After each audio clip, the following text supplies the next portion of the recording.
want to talk to you today about my favorite topic, me. Actually, self-awareness is a really good thing. For example, I notice when I'm making progress towards a goal, I feel really good.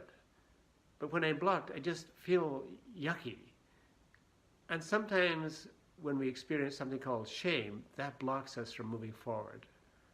Actually, about 80% of people experience some sense of shame, a sense of who I am not being right, versus guilt, which is feeling bad about some action. For example, somebody who was abandoned as a child by her father may feel, what's wrong with me? I better not let people know me because there's something wrong with me. I'll just withdraw. That withdrawal leads to very bad habit patterns. Isolation is not good. So what can we do to break off that shame and behave as our true selves? I'd like to share with you my story and things that have helped me to become my true self. I was born in Scotland and lived there the first 12 years of my life.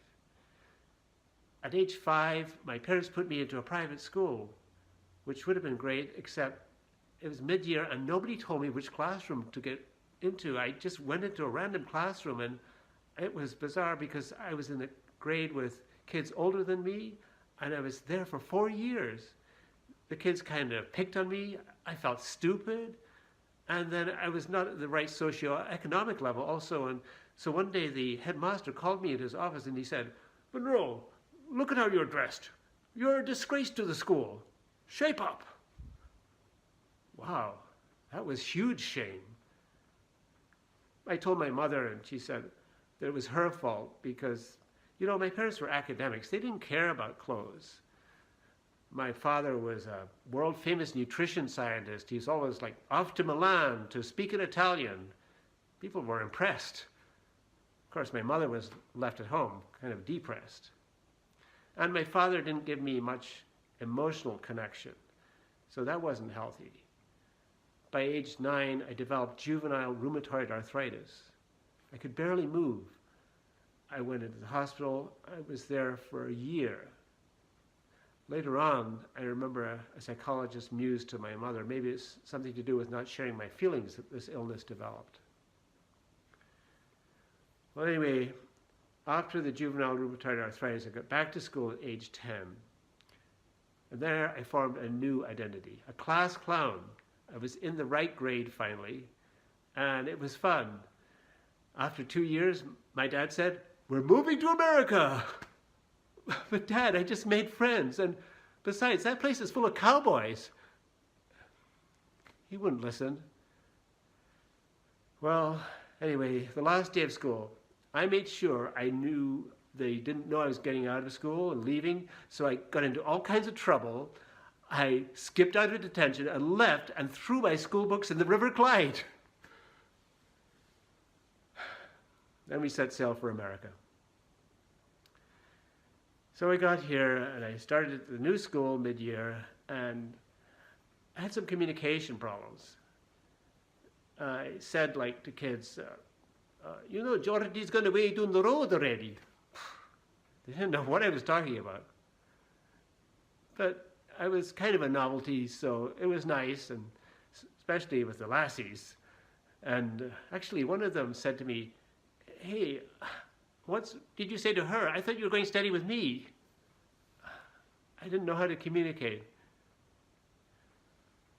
Anyway, after a year, I got to know some kids in the neighborhood. We used to go out for bike rides. I remember once we went out for a bike ride and one of the kids said, "Hey, I know this place where we can look inside this lady's bathroom." Well, being a very moral kid, I said, "Let's go." So I followed. And the next thing I knew, I heard my mother's voice saying, "Andy, don't open your eyes. What's going on? What happened?" Apparently, a green VW had sped round the bend, hit me head on, threw me across the road. My face was filled with blood. My leg had a compound fracture. I was a complete mess. They rushed me to the hospital, and I was in a cast for months, and I had traction, and I was out of school for a year. So that was very traumatic.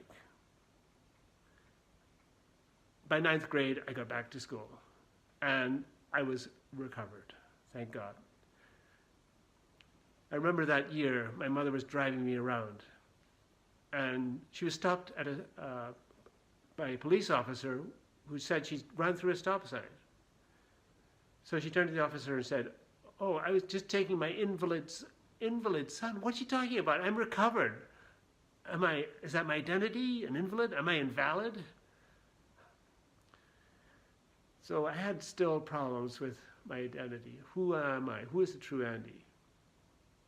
10th grade, I formed a new identity.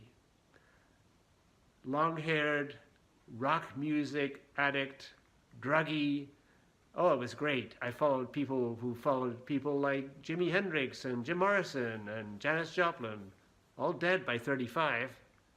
And then after one really bad trip, that was the end of that identity.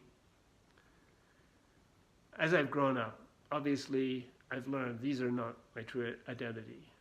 Peeping Tom, class clown, druggie, none of these fit. What works? What is the true self that I am? I found 3 keys that help me recognize my identity and break off shame. I'd like to share those with you. And I formed an acronym out of them to help me remember. I love acronyms. They form the word PAL or LAP, depending on which you prefer. So P is for passionate. Yeah, when I do things I'm passionate about, I find I'm really focused. I'm not thinking about the past, regrets or wounds, or the future fears. I'm focused on the present. And it's hard to feel self-conscious, which would lead to shame, if I'm focused on what I'm doing. So what am I passionate about? I'm passionate about many things. I know at work I've been passionate about automating things, getting things to work to solve problems. Early in one job, I was told I had to do some HTML formatting, but don't try to get that note format to line up correctly. We tried, it didn't work. I did it and it worked. A colleague of mine said to my boss, "Wow, Andy's tenacious." Tenacious, yeah, that's like an identity. That made me think, what can I do as a tenacious person? I was inspired. I was inspired to create some scripts that automated our publishing process. It was a huge success across the whole department. So my identity led to assignments, and the identity came from my passions. That's an interesting thought. But it has to be my true identity. I have to be authentic, and that's the A in PAL. I have to be able to be unguarded and connecting with people. The social psychologist Brené Brown has found there is something called shame, and she didn't understand it for herself for a while. Then she saw that what helped her break off that shame was being vulnerable, being authentic, sharing her joys and sorrows. And she found it's hard to feel shame when you share your sorrows and other people say, "Oh, that happened to me too." When you're in the same boat, you don't feel that shame. But the thing that I find most helpful in breaking off shame is to feel loved. I have read the book How People Grow, and in that book they talk about if you feel loved, they've seen it works much better for breaking off shame than trying to raise your self-esteem where you're still focused on yourself. And so the example they give is there are people who believe that there's a loving God, not a judgmental God. And those people really tend to thrive. That helps to be authentic and to allow yourself time to focus on your passion. So I encourage you to seek love in your life. Who loves you? Think about those people. If you believe in a spiritual reality, think about God actually loving you, not judging you. Think how you can share yourself authentically with others. It's a challenge to open up, but as you do so, I think you'll find it connects with others and you feel more relaxed. You are really your true self. And then finally, What is it you're passionate about? Is it sports? Is it music? Is it reading? Is it something else? Find that activity. Schedule it in every week so you can look forward to it and look back on it. And when you're engaged in it, you're in the present. It will help you find what your qualities are. Ask your friends also what they see in you that is strong, that is good. Somebody recently told me, wow, you're brave. And I thought, no, I have so much fear. And she insisted, don't you know you're brave? That's been a huge help for me to see how I can operate in bravery. So I encourage you to break out of your cocoon, to fly and let the world experience the true you.